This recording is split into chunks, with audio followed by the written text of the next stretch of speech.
medical profession came to know about a disease called fluorosis only in 1937. And before that, skeletal fluorosis was not known.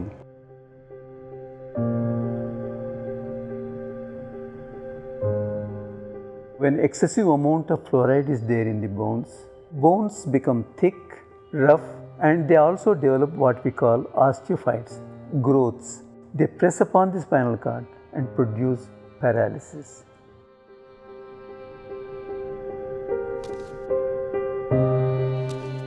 Fluorosis, which affects 66 million people, 6 million are crippled, and textbook of medicine which all doctors in India read, it contains only half page, and it doesn't mention about the food, doesn't mention about the nutrition at all.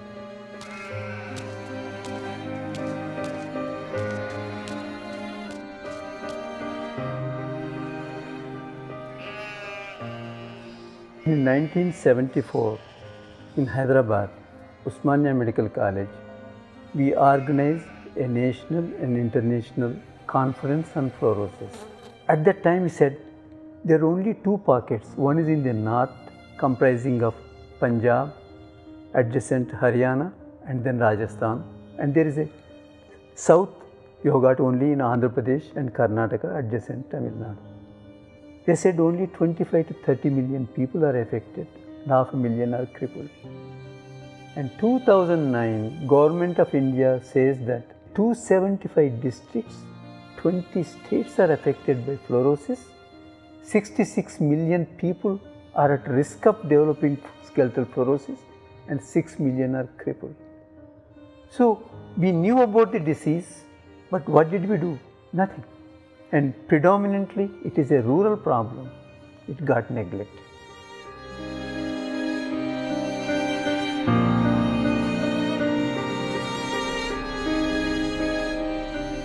Nalgonda జిల్లాలో మొత్తం జనాభా రమారమి 34 నుంచి 35 లక్షలు ఉంటుంది.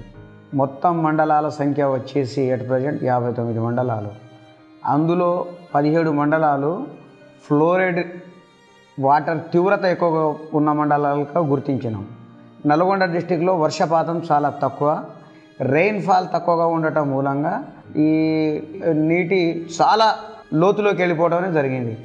ఆ లోతుగా వెళ్ళటం మూలంగా ఫ్లోరైడ్ యొక్క పర్సంటేజ్ పెరుగుతూ పోతుంది. అండ్ ఈ ఫ్లోరైడ్ ఈ మానవ శరీరం మీద చాలా దుష్ప్రభావం అనేది చూపిస్తూ ఉంటుంది. ఫండమెంటల్ రైట్ ఆర్టికల్ 21 ఏమంటుందంటే మనిషికి జీవించే హక్కు ఉంది, జీవించే హక్కులో భాగమే రక్షిత మంచినీరు. సో ఈ రక్షిత మంచినీరు అనేది నల్గొండ జిల్లాలో చూసినట్లయితే లేదు. మా నల్గొండ జిల్లాలో తాగుతున్న ఫ్లోరైడ్ వాటర్, విషపు నీరు. The concentration of fluoride that is considered unsafe for human consumption is 1 milligram per liter. See, in many parts of the country where fluorosis is a severe problem, you find fluoride concentrations of say even 6, 8, 10 or even 15 milligrams per liter. First dental fluorosis, skeletal fluorosis, genu valgum, neurological problem, టోటల్గా body అంతా collapse అయిపోతుంది. నల్గొండ జిల్లాలో మొత్తము fluorosis వికలాంగులు 75,000 మంది ఉన్నారు. అదేవిధంగా 8,50,000 మంది పిల్లలు ఉన్నారు. 16 లక్షల మంది ఈ డెంటల్ సెరిబ్రల్ ఫ్లోరోసిస్ వాళ్ళు ఉన్నారు. వీళ్ళందరూ చూసినప్పుడు ఇక బాధ వేసింది. దీని మీద ఒక ఫ్లోరోసిస్ విముక్తి పోరాట సమితి అనేది ఒక ఉద్యమం చేపట్టినాం. దీంట్లో ఎవరంటే ఓన్లీ ఫ్లోరోసిస్ వికలాంగుల ఈ ఉద్యమంలో సభ్యులు.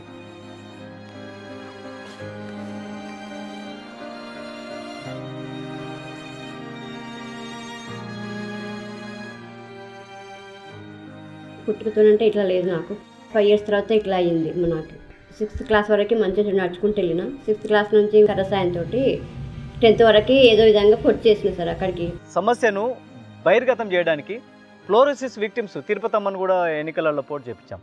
ఎమ్మెల్యేగా, ఎంపీగా, జెడ్పీటీసీలుగా. వాళ్ళు మాకు సాగునీరు కానీ తాగునీరు కానీ మాకు ఎలాంటి సాయం చేయట్లేదు. గవర్నమెంట్స్ కానీ ఎలక్షన్లో పాలకులు కానీ ఎవరు కూడా మాకు ఎలాంటి సాయం చేయట్లేదు. అందుకని చెప్పి వాళ్ళకి విరుద్ధంగా మేమే ఎలక్షన్లో నిలబడతాం, మేమే ఆ ప్రాబ్లం అనేది మేమే సాల్వ్ చేసుకుంటాం అని చెప్పిన ధైర్యంతో ఎలక్షన్లో నిలబడ్డాం. పొలిటికల్ నెగ్లిజెన్స్ ఇది.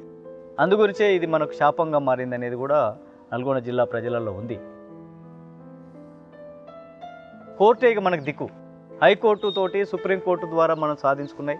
ఢిల్లీలో జంతర్ మంతర్ దగ్గర ధర్నా చేసినాం, 5 ప్రధానమంత్రులను కలిసాం, ఎన్ఎస్ఆర్సీలో కేసు ఫైల్ చేసాం, హెచ్ఆర్సీలో కేసు ఫైల్ చేసాం, post card campaign, signature campaign. Post కార్డులు అయితే సుప్రీంకోర్టు జడ్జికి 1,50,000 రాశాం.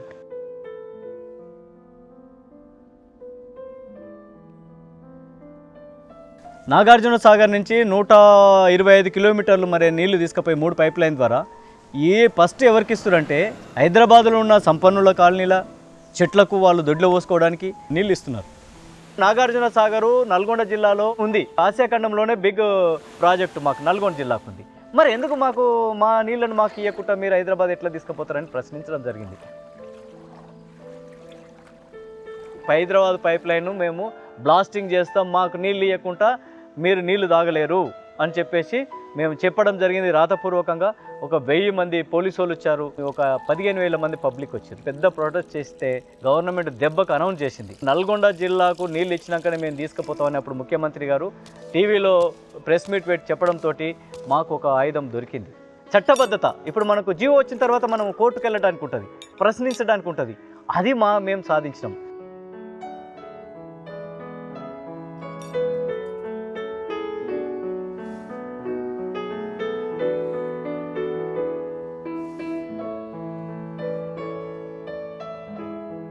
నాలాంటి వాళ్ళు చాలామంది ఉన్నారు సార్. ఇంకా నాకంటే ఘోరంగా ఉన్న వాళ్ళు ఉన్నారు, లేరని నేను అనట్లేదు నేను.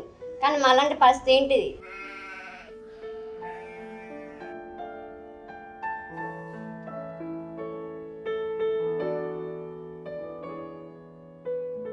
ఇప్పుడు మా బాధకి ఏంటి పరిష్కారం ఏంటి?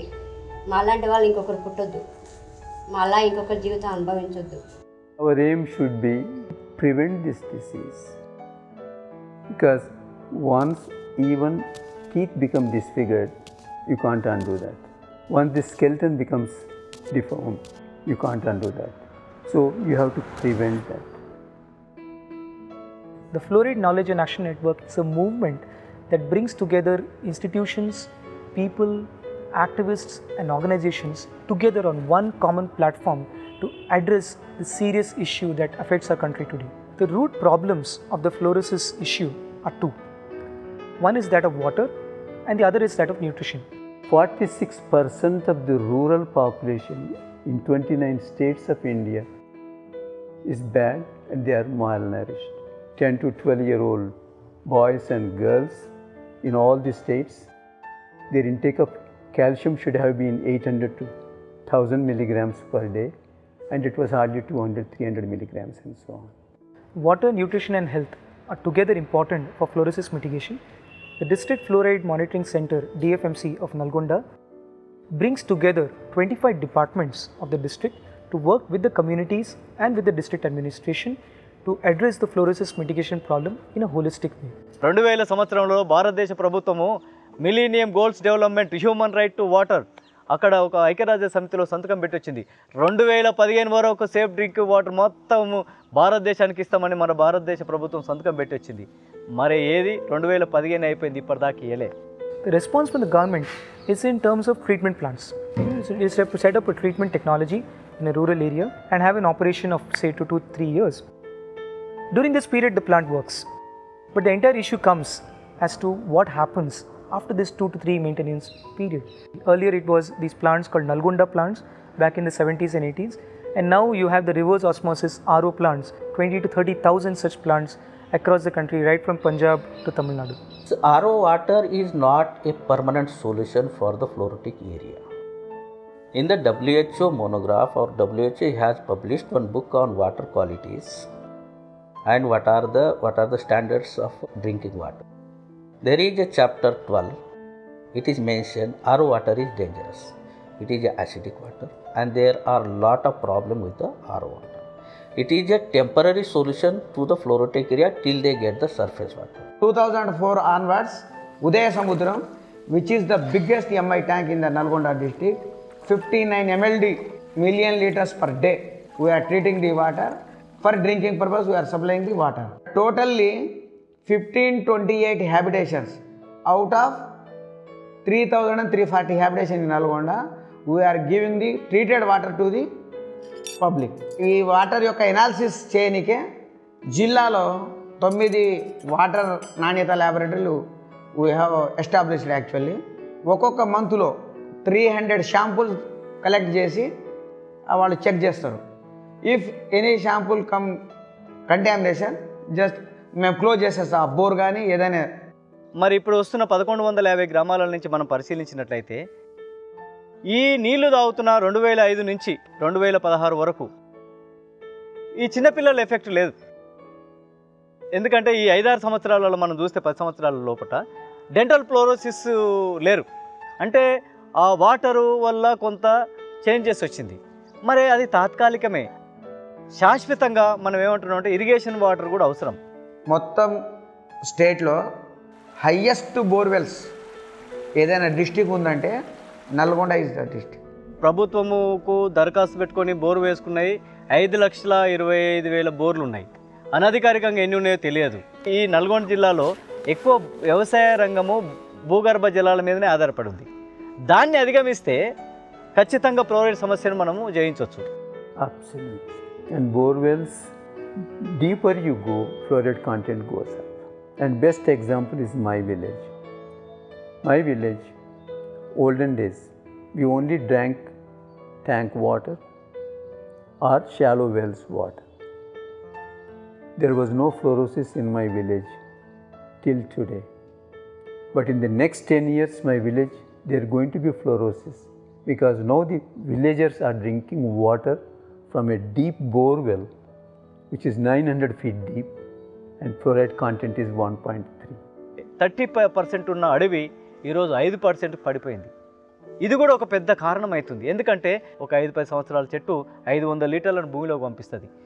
ఎక్కడ పడ్డ నీరు భూమిలోకి వెళ్ళిపోతేనే ఈ సమస్య రాదు. If we get a hold on the borewell problem, on the deep aquifer problem, and if we try and shift people towards more shallower aquifers, towards using rainwater more, depending on the annual rainwater recharge coming in, we have a greater chance of addressing fluoride issue in the long run from the side of water. That leaves the whole nutrition side open. The root of the problem is basic poverty. The root of the problem is the disconnect of agriculture from the food that we consume. One major nutrient which has an interaction with fluoride is calcium. As a basic thumb rule, one can think about 1 milligram of fluoride entering the body as causing a disturbance to around 40 to 50 milligrams of calcium deficiency within the body itself. So if we are a healthy adult consuming around 600 to 800 milligrams of calcium a day, with even 10 milligrams of fluoride, we can have an implicit calcium deficiency of around 200 to 400 milligrams, which is a serious thing. Best example, of course, I can give you is the Midland text. Midland water supply contains 2.5 to 4.6 ppm of fluoride. Not a single individual in that city has any evidence of fluorosis.